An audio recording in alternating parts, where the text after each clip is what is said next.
আমাদের দাবি যে সুষ্ঠু তদন্ত হওয়া দরকার, সেটা বিচার বিভাগীয় হোক, সিবিআই হোক, কিন্তু পুলিশের উপরে বিশ্বাস নেই, এটা হচ্ছে মূল কথা।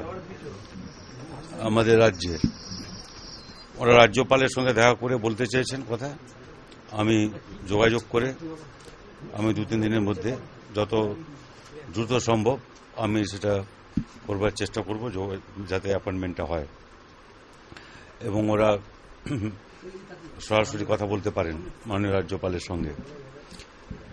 ওদের পরিবারের যা দাবি, সে দাবি আমি রাজ্যপালের কাছে পৌঁছে দেওয়া এবং তার সঙ্গে যাতে ওরা সাক্ষাৎ করতে পারেন সেটা করা।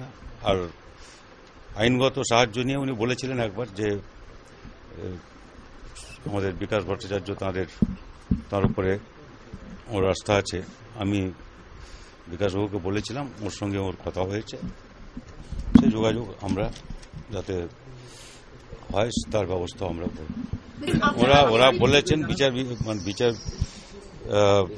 কি বলে জুডিশিয়াল কমিশনই হোক আর সিবিআই হোক, যাই হোক, একটা দরকার, একটা বিচার চাই, এটা হচ্ছে কথা। মূল কথা হচ্ছে বিচার চাই। সেইটা রাজ্য পুলিশের উপরে আস্থা নেই, কিন্তু এটা বিচার চাই সেই জন্য।